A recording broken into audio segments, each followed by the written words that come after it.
प्रिय भाइयों और बहनों, सबको जय मसीह की। आप सभी का हमारे चैनल पर हार्दिक स्वागत है। आज का विषय हमारे जीवन में बुरी आदतों को छोड़ने और प्रार्थना के माध्यम से अपने आत्मिक जीवन को मजबूत बनाने पर आधारित है। ये संदेश आपके दिल को छुएगा और आपके जीवन में सकारात्मक बदलाव लाएगा। इस संदेश को सुनने के बाद इसे अपने परिवार और दोस्तों के साथ जरूर साझा करें ताकि और लोग भी परमेश्वर की आशीष पा सके।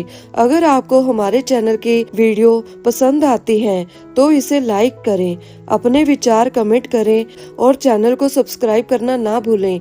साथ ही नोटिफिकेशन बेल आइकन दबाएं ताकि आप हर नया वीडियो सबसे पहले देख सके। तो आइए बिना किसी देरी के आज के प्रेरणादायक संदेश को शुरू करते हैं। Hallelujah, praise the Lord. प्रभु की महिमा हो। प्रिय भाइयों और बहनों, ध्यान से सोचिए, क्या आपने कभी अपने प्रार्थना जीवन में कमी महसूस की है? आप प्रार्थना करना चाहते हैं लेकिन मन ठीक से लगता ही नहीं। आप समय निकालते हैं लेकिन विचार भटक जाते हैं। ये सब बुरी आदतों का असर हो सकता है जो धीरे धीरे आपके प्रार्थना जीवन को कमजोर बना रही है। प्रार्थना एक शक्ति का स्रोत है, एक ऐसी डोर जो हमें परमेश्वर से जोड़ती है। लेकिन अगर हम अपनी जिंदगी में कुछ गलत आदतों को जगह देते हैं तो ये डोर धीरे धीरे कमजोर होने लगती है। पहली बुरी आदत जो प्रार्थना जीवन को प्रभावित करती है वे है समय की कमी का बहाना बनाना। हम अक्सर कहते हैं कि हम व्यस्त हैं, हमारे पास वक्त नहीं है। लेकिन क्या हम इतने व्यस्त हैं कि अपने जीवित परमेश्वर से बात करने का समय भी नहीं निकाल सकते? याद रखिए, समय की कमी का बहाना सिर्फ हमारी आत्मिक कमजोरी को दर्शाता है। भाइयों और बहनों, दूसरी बुरी आदत होती है लापरवाह बनना। जब हम प्रार्थना करते हैं तब हमारा ध्यान इधर उधर भटकता रहता है। ये इसलिए होता है कि क्योंकि हम परमेश्वर के सामने बैठने से पहले अपने मन को तैयार नहीं करते। हमारा मन दुनियादारी के विचारों से भर जाता है और हम परमेश्वर की आवाज को सुन ही नहीं पाते। हमें ध्यान रखना चाहिए कि प्रार्थना केवल शब्दों का उच्चारण नहीं है, ये आत्मा की पुकार है। अगर हमारा मन शांत और स्थिर नहीं होगा तो हमारी प्रार्थनाएं कमजोर पड़ जाएंगी। तीसरी बुरी आदत है दुनियावी चीजों को प्राथमिकता देना। आज के समय में मोबाइल, सोशल मीडिया और अन्य चीजें हमारे ध्यान को बांटती हैं। हम परमेश्वर से ज्यादा समय इन चीजों को देते हैं। सोचिए, अगर हम सोशल मीडिया पर घंटों बिता सकते हैं तो क्या हम परमेश्वर के साथ 10 मिनट भी नहीं बिता सकते? ये आदत न केवल हमारे प्रार्थना जीवन को कमजोर करती है बल्कि हमारे आत्मिक जीवन को भी खाली कर देती है। भाइयों और बहनों, चौथी बुरी आदत होती है अविश्वास का बीज। जब हम प्रार्थना करते हैं लेकिन अपने दिल में विश्वास नहीं रखते कि परमेश्वर हमारी सुनेगा तो ये प्रार्थना व्यर्थ हो जाती है। बाइबल कहती है, बिना विश्वास के परमेश्वर को प्रसन्न करना असंभव है। इसलिए प्रार्थना के समय संदेह और अनिश्चितता को दूर करना बहुत जरूरी होता है। पांचवी बुरी आदत है क्षमा ना करना। जब हमारे दिल में किसी के प्रति कड़वाहट होती है तो ये हमारी प्रार्थना जीवन को बाधित करती है। बाइबल हमें सिखाती है कि अगर आप दूसरों को क्षमा नहीं करेंगे तो परमेश्वर भी आपकी प्रार्थना को नहीं सुनेगा।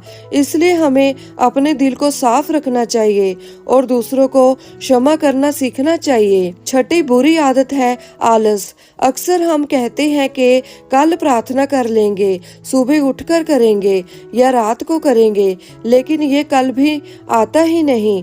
आलस हमारी आत्मिक जीवन का सबसे बड़ा शत्रु है। आलस की वजह से हम प्रार्थना से दूर होते चले जाते हैं और धीरे धीरे हमारा आत्मिक जीवन सूखने लगता है। प्रिय भाइयों और बहनों, सातवीं बुरी आदत है धैर्य की कमी। हम प्रार्थना तो करते हैं लेकिन तुरंत परिणाम चाहते हैं। अगर परिणाम नहीं मिलता तो हम हार मान लेते हैं। हमें ये समझना चाहिए कि परमेश्वर का समय हमारे समय से अलग है। उसकी योजना हमेशा हमारे भले के लिए होती है और हमें उस पर भरोसा रखना चाहिए। भाई और बहनों, याद रखिए, प्रार्थना कोई औपचारिकता नहीं है, ये जीवन का हिस्सा है। ये वे कड़ी है जो हमें स्वर्गीय आशीषों से जोड़ती है। बुरी आदतों को पहचानने और उन्हें अपने जीवन से दूर करें ताकि आपका प्रार्थना जीवन और भी मजबूत बन सके। प्रिय भाई और बहनों, 8वीं बुरी आदत है नियमितता की कमी। बहुत से लोग सिर्फ तब प्रार्थना करते हैं जब वे परेशानी में होते हैं। ऐसा नहीं होना चाहिए। प्रार्थना सिर्फ समस्याओं का समाधान नहीं है, ये परमेश्वर के साथ संवाद का माध्यम है। अगर आप नियमित रूप से प्रार्थना नहीं करेंगे तो आपका आत्मिक जीवन कमजोर हो जाएगा। 9वीं बुरी आदत है परमेश्वर के प्रति कृतज्ञता की कमी। हम अक्सर अपनी प्रार्थना में सिर्फ मांगते रहते हैं, स्वास्थ्य, धन, सुख आदि, लेकिन क्या हम कभी परमेश्वर का धन्यवाद करते हैं? अगर हमारी प्रार्थना में कृतज्ञता नहीं है तो ये अधूरी है। कृतज्ञता आपके प्रार्थना जीवन को और अधिक प्रभावशाली बनाती है। 10वीं बुरी आदत है दूसरों से तुलना करना। जब हम अपने जीवन को दूसरों से तुलना करते हैं और ये सोचते हैं कि हमारी प्रार्थना का असर क्यों नहीं हो रहा, तो ये हमारे आत्मिक विश्वास को कमजोर कर देता है। याद रखिए, हर व्यक्ति का जीवन और समय अलग होता है। परमेश्वर आपकी प्रार्थना को आपके लिए सही समय पर पूरा करता है। भाई और बहनों, 11वीं बुरी आदत है आत्मनिर्भरता। कई बार हम सोचते हैं कि हमें किसी की मदद की जरूरत नहीं है, हम खुद ही सब कुछ संभाल लेंगे। ये अहंकार प्रार्थना के मार्ग में सबसे बड़ी बाधा है। हमें हमेशा ये याद रखना चाहिए कि बिना परमेश्वर की मदद के हम कुछ भी नहीं कर सकते। 12वीं बुरी आदत है छोटी छोटी बातों को नजरअंदाज करना। प्रार्थना में हम सिर्फ बड़ी समस्याओं को लेकर आते हैं, लेकिन छोटी बातों पर ध्यान नहीं देते। याद रखें, परमेश्वर आपके जीवन के हर छोटे से छोटे पहलू में रुचि रखता है। उसे अपनी सभी चिंताएं और खुशियां बताना सीखें। भाई और बहनों, 13वीं बुरी आदत है प्रार्थना को बोझ समझना। कई लोग प्रार्थना को एक समझदारी की तरह करते हैं, जैसे ये एक काम है जिसे पूरा करना है, लेकिन प्रार्थना बोझ नहीं बल्कि एक आनंद है। इसे दिल से करें, ना कि मजबूरी से। भाई और बहनों, 14वीं बुरी आदत है संदेह करना। अगर आप प्रार्थना करते हुए सोचते हैं कि पता नहीं परमेश्वर मेरी सुनेगा या नहीं, तो आपकी प्रार्थना कमजोर हो जाती है। विश्वास के बिना प्रार्थना निष्फल है। बाइबल कहती है, जो मांगता है उसे दिया जाएगा, इसलिए पूरे विश्वास के साथ प्रार्थना करें। 15वीं बुरी आदत है शब्दों पर अधिक ध्यान देना। कई बार हम सोचते हैं कि अगर हमारी प्रार्थना सुंदर शब्दों में होगी तो वे प्रभावशाली होगी, लेकिन परमेश्वर आपके शब्दों से ज्यादा आपके दिल को देखता है। सरल और सच्चे मन से की गई प्रार्थना ही सबसे शक्तिशाली होती है। 16वीं बुरी आदत है पवित्र शास्त्र को नजरअंदाज करना।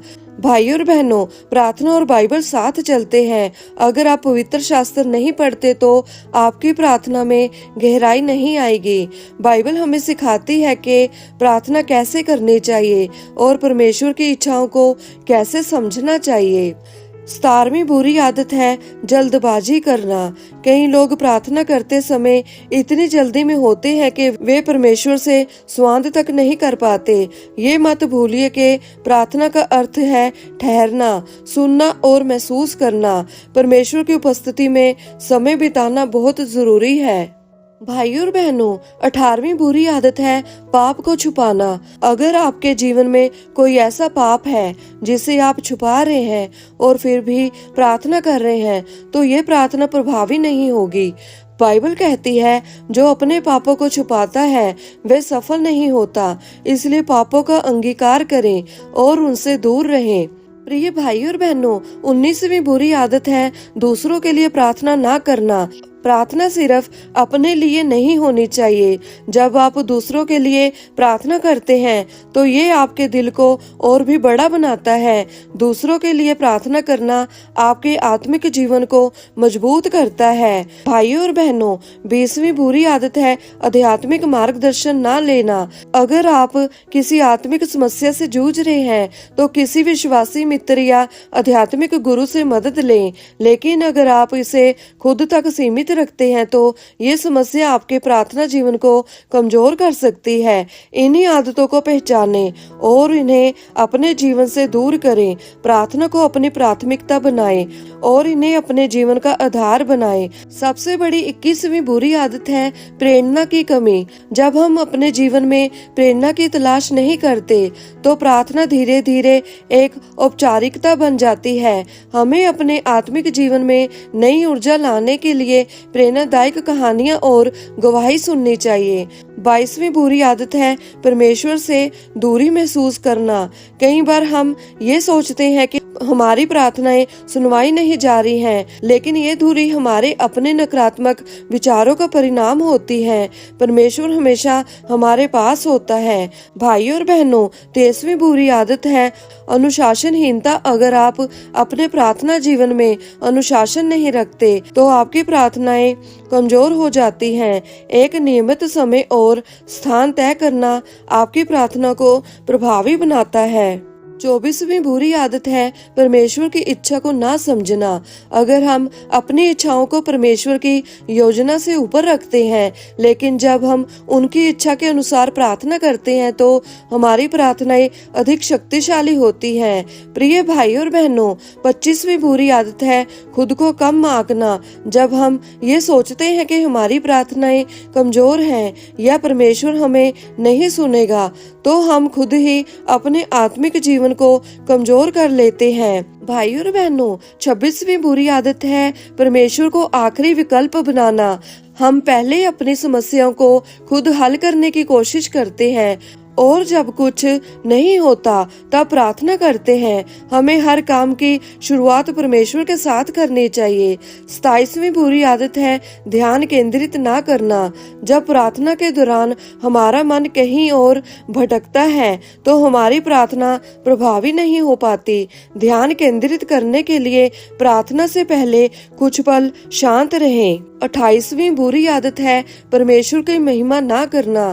प्रार्थना केवल मांगने का समय नहीं है, ये परमेश्वर की स्तुति और महिमा करने का समय भी है। स्तुति के बिना प्रार्थना अधूरी रहती है। भाइयों और बहनों, 29वीं बुरी आदत है अपनी गलतियों को स्वीकार ना करना। जब हम अपनी कमजोरियों और गलतियों को स्वीकार नहीं करते तो हमारी प्रार्थना में सच्चाई नहीं होती। सच्चाई और नम्रता प्रार्थना को मजबूत बनाती है। 30वीं बुरी आदत है सकारात्मक सोच की कमी। प्रार्थना के बाद भी अगर आप नकारात्मक सोचते हैं तो ये आपके विश्वास को कमजोर करता है। सकारात्मक सोच के साथ प्रार्थना करें और भरोसा रखें कि परमेश्वर आपकी प्रार्थना का उत्तर देगा। भाई और बहनों, 31वीं बुरी आदत है जल्दबाजी में प्रार्थना करना। कई लोग प्रार्थना को जल्दी जल्दी खत्म करने की कोशिश करते हैं, जैसे ये कोई औपचारिकता हो। लेकिन प्रार्थना को समय और ध्यान देना जरूरी है ताकि ये प्रभावी हो सके। 32वीं बुरी आदत है पारिवारिक प्रार्थना को नजरअंदाज करना। परिवार के साथ प्रार्थना करना आत्मिक विकास के लिए बहुत जरूरी है। जब आप इसे छोड़ देते हैं तो ये न केवल प्रार्थना जीवन को कमजोर करता है बल्कि पारिवारिक बंधन को भी प्रभावित करता है। 33वीं बुरी आदत है सिर्फ बाहरी दिखावा करना। जब आप प्रार्थना को दूसरों को प्रभावित करने के लिए करते हैं तो यह आपकी आत्मा से दूर हो जाती है। प्रार्थना दिल से होनी चाहिए, ना कि दिखावे के लिए। प्रिय भाइयों और बहनों, 34वीं बुरी आदत है परमेश्वर के समय का इंतजार ना करना। हम चाहते हैं कि हमारी प्रार्थना का उत्तर तुरंत मिले, लेकिन प्रार्थना का समय हमेशा सही होता है। धैर्य रखें और उनके उत्तर का इंतजार करें। 35वीं बुरी आदत है अपनी प्राथमिकताओं को गलत रखना। अगर आप अपने दिल में प्रार्थना को प्राथमिकता नहीं देते तो ये धीरे धीरे आपके जीवन से गायब हो सकती है। इसे अपनी दिनचर्या का महत्वपूर्ण हिस्सा बनाएं। 36वीं बुरी आदत है अलगाव महसूस करना। जब हम खुद को दूसरों से अलग कर लेते हैं और प्रार्थना में शामिल नहीं होते तो ये हमारी आत्मिक यात्रा को कमजोर कर देता है। संगति में प्रार्थना करें। 37वीं बुरी आदत है दूसरों को क्षमा ना करना। बाइबल कहती है कि अगर आप दूसरों को क्षमा नहीं करते तो आपकी प्रार्थनाएं असरदार नहीं होंगी। क्षमा का अभ्यास करें और अपने दिल को साफ रखें। 38वीं बुरी आदत है प्रार्थना के महत्व को ना समझना। जब आप प्रार्थना को एक अनिवार्यता नहीं मानते तो ये आपके आत्मिक जीवन को कमजोर बना देती है। प्रार्थना को अपने जीवन का आधार बनाएं। भाइयों और बहनों, 39वीं बुरी आदत है आत्मिक आलस। कई लोग प्रार्थना में नियमितता बनाए रखने में आलस करते हैं। ये आलस आपके आत्मिक विकास को रोकता है। आलस को त्यागें और सक्रिय रहें। 40वीं बुरी आदत है पवित्र आत्मा से मार्गदर्शन ना मांगना। प्रार्थना में पवित्र आत्मा का मार्गदर्शन आपके शब्दों को समर्थी बनाता है। इसे नजरअंदाज करना आपकी प्रार्थना को कमजोर कर सकता है। 41वीं बुरी आदत है स्वार्थी प्रार्थनाएं करना। अगर आपकी प्रार्थना केवल अपनी इच्छाओं तक सीमित है तो ये संतुलित नहीं है। दूसरों के लिए भी प्रार्थना करें। 42वीं बुरी आदत है धैर्य की कमी। जब हम धैर्य खो देते हैं तो ये हमारे विश्वास को कमजोर कर देता है। याद रखें, प्रार्थना का उत्तर समय ले सकता है लेकिन वह जरूर आएगा। 43वीं बुरी आदत है आध्यात्मिक संघर्षों को अनदेखा करना। आत्मिक संघर्षों को स्वीकार करके प्रार्थना करना आपको मजबूत बनाता है। इन्हें नजरअंदाज ना करें। 44वीं बुरी आदत है दूसरों की प्रार्थना को छोटा समझना। जब आप दूसरों की प्रार्थना का आदर नहीं करते तो ये आपके प्रार्थना जीवन पर नकारात्मक प्रभाव डालता है। 45वीं बुरी आदत है आशीषों को हल्के में लेना। जब आप परमेश्वर की दी हुई आशीषों को हल्के में लेते हैं और उनका धन्यवाद नहीं करते तो ये आपकी प्रार्थना को कमजोर कर देता है। प्रिय भाइयों और बहनों, आइए हम प्रभु से प्रार्थना करें। हे परमेश्वर, हम तेरी उपस्थिति में आते हैं अपने दिलों को खोलकर और अपनी कमजोरियों को स्वीकार करते हुए। हम जानते हैं कि हमारी बुरी आदतें हमारे प्रार्थना जीवन को कमजोर करती हैं और हमें तुझसे दूर कर देती हैं। आज हम तेरे सामने विनम्र होकर खड़े हैं अपने जीवन को बदलने की प्रार्थना के साथ। परमेश्वर, हमें शक्ति दे कि हम जल्दबाजी में प्रार्थना करने की आदत को छोड़ सके और तुझसे दिल से जुड़े रहें। हमें याद दिला के प्रार्थना एक औपचारिकता नहीं बल्कि आत्मा का संजीव संबंध है। हमें प्रेरणा दे के हम पारिवारिक प्रार्थना को प्राथमिकता दें। तेरी उपस्थिति में किया गया परिवार का हर प्रार्थना हमें सामूहिक आशीष देता है। हे प्रभु, हमें इस बुराई से बचा के हम बाहरी दिखावे के लिए प्रार्थना करें। हमें सिखा के हम केवल तुझे प्रसन्न करने के लिए सच्चे दिल से प्रार्थना करें। हमें धैर्य रखना सिखा जब हम अपनी प्रार्थना का उत्तर ना तुरंत पाएं। हमें विश्वास में स्थिति रखने की ताकत दे ताकि हम तेरे समय का इंतजार कर सके। हे परमेश्वर, हमें अनुशासन और नियमितता के साथ प्रार्थना करने की आदत डाल। हमें सिखा के प्रार्थना को अपने जीवन का केंद्र बना सके। हमें क्षमा करने वाला दिल दे ताकि हमारी आत्मा में कोई बाधा न रहे। हमें दूसरों के लिए प्रार्थना करने की भावना से भर दे ताकि हमारी प्रार्थनाएं निस्वार्थ और समर्थी बने। परमेश्वर, जब हमारा मन ध्यान केंद्रित करने में विफल हो तब हमें तेरे वचन पर ध्यान लगाने की प्रेरणा दे। हमें सिखा के हम तेरी स्तुति और आराधना में पूरी तरह से शामिल हों। हमें वो आत्मिक आलस त्यागने की शक्ति दे जो हमें प्रार्थना से दूर करता है। हमें ये समझने की बुद्धि दे के प्रार्थना कोई दातित्व नहीं बल्कि आशीषों का स्रोत है। हे प्रभु, जब हम अपनी समस्याओं के समाधान के लिए तुझ पर भरोसा नहीं करते और खुद ही सब कुछ करने की कोशिश करते हैं, तब हमें नम्रता से सिखा के तुझसे मार्गदर्शन मांगे। हमें याद दिला के हर परिस्थिति में धन्यवाद करना और तेरी इच्छा के अनुसार चलना ही सच्ची प्रार्थना का सार है। प्रार्थना हमें आशीष दे के हम अपने विश्वास को मजबूत कर सके और नकारात्मक सोच से बच सके। हमें सिखा के हर स्थिति में सकारात्मक दृष्टिकोण के साथ तेरे वचनों पर विश्वास करें। हमें सिखा के हम अपनी कमजोरियों को तुझ पर छोड़ सके और अपने जीवन को तेरे हाथों में सौंप सके। हे प्रभु, हमारी आत्मा को पवित्र आत्मा की अगुवाई में चलना सिखा।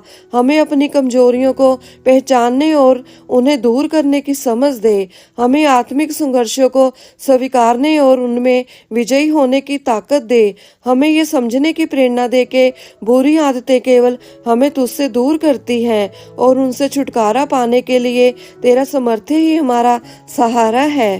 हे प्यारे परमेश्वर, हमें सिखा के हम अपने दिन की शुरुआत तेरे नाम से करें, ना कि अपने व्यक्तिगत कार्यों और चिंताओं से। हमें वो सामर्थ्य दे जिससे हम अपने दिल से हर प्रकार की ईर्ष्या, क्रोध और दोष को निकाल सके और तुझसे सच्चे मन से प्रार्थना कर सके।